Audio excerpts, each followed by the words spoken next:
Hello guys and welcome back to my channel. Thank you guys for always coming back. Today we'll be talking about financial mistakes that every generation keeps repeating. So if this is the kind of content that you would love to see, kindly watch till the very end. And if today is your very first time of seeing my very beautiful face. My name is Anita and I do all things personal finance. So do all to stick and stay with our amazing family by clicking on that subscribe word down below to get subscribed. And don't forget to like. Give me a comment in the comment section down below. Share with your family and friends. Let's delve right into today's video. So guys, the number one mistake that generations keep repeating is living above our means. This is something that has happened in the past, it keeps happening, and probably would keep happening if we do not find a way to put a stop to it. Living above what we actually earn as income or salary is a very big financial mistake that it keeps occurring. I mean, that with the trap of impulse buying, whenever we see things we did not really budget or plan to buy, but we still go ahead and buy. That is impulse buy. And then this trap of buy now, pay later.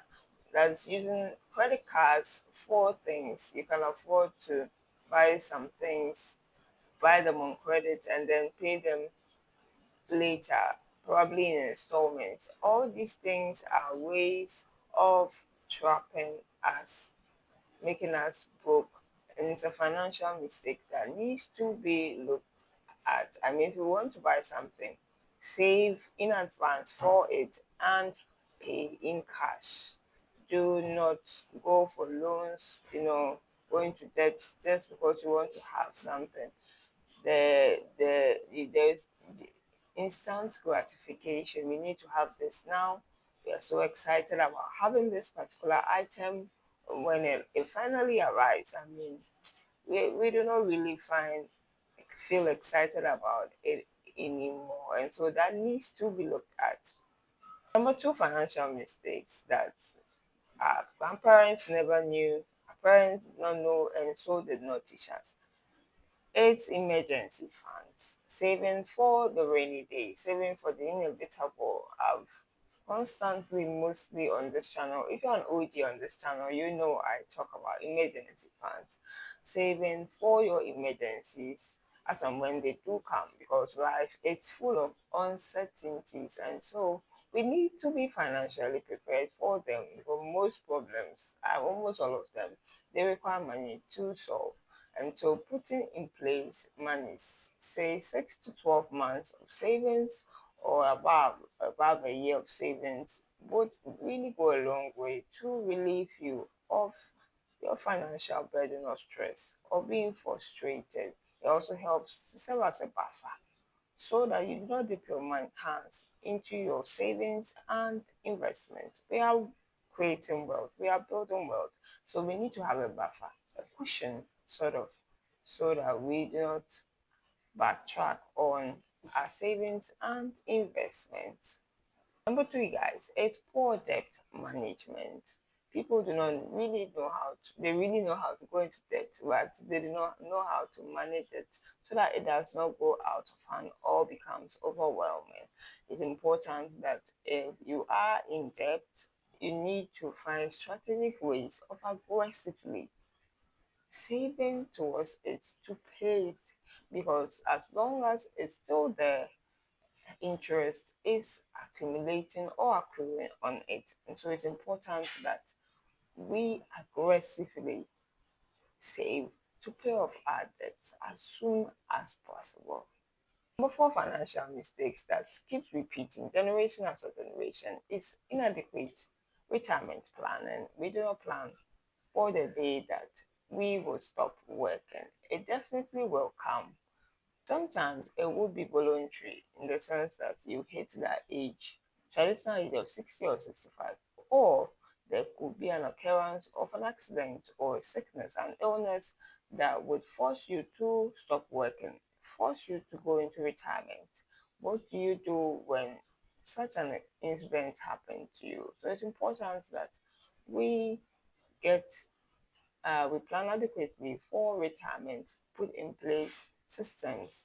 We have to save towards the type of social security in place. Not only that, put in place assets like businesses, like buying stocks, investments, passive ways of earning income so that they can supplement our social security.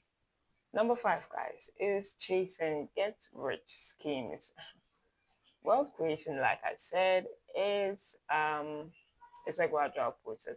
It will take years and years and years of consistently doing the right thing to actually see results. But as and when the time is right, you will definitely see the results in incremental forms. And so, well, getting money or getting rich is not a very quick process. It will take time. So if you follow the quick rich schemes, you possibly are going to lose your money in the long run. Six, guys, is ignoring insurance coverage. We need to put in place certain things that both insurers, maybe our health, our homes, our cars, we have a lot of different types of insurances. And so these coverage would protect you as and when something occurs. It's important that you save for insurance, you invest in insurances that would give you money. Shop around for the available, cheap, affordable one that will give you more money, more value for less money. And guys, is failing to invest wisely. We've spoken about investment as well creating wealth. It's important to invest, but we have to do it the right way. We have to do our due diligence of research, and we do not need to follow every investment that comes. When you hear of a new investment, you're going after it. No, you need to be very strategic, know what you want, and then do your investment accordingly. Do not follow the other people doing it and it worked for them, and so you also want to do the same. It might not work for you, but just do your due research. Research very well into anything that you want to invest in to make sure you understand what you are doing so that you do not lose your money in the long run. So investment is good, but be very wise about it. Be very strategic about it. Number eight, guys, is uh making financial decisions based on our emotions, emotional spending. If we most of the times we make decisions based on our emotions, and making decisions about money or finances is not an exception.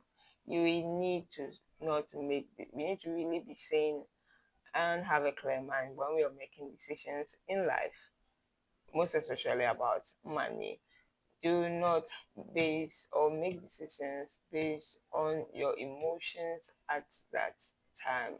It would really go a long way if you have a very clear mind, are very sane when making certain decisions. You are using your mind and not really your feelings or your heart. It's important that you are very clear-minded when making financial decisions. Number nine, guys, is poor tax planning. We are not planning. A lot of people do not even really take taxes, paying off taxes very seriously, but it can go a long way. It can accrue over years. If you haven't done that, it can really, really hurt you financially in the future if care is not taken. And so, if you're a business owner, whatever type of business that you own, you need to pay taxes to the government. And so you need to really plan out how you're going to pay your taxes and pay it diligently. And finally, guys, educating the next generation, closing that gap.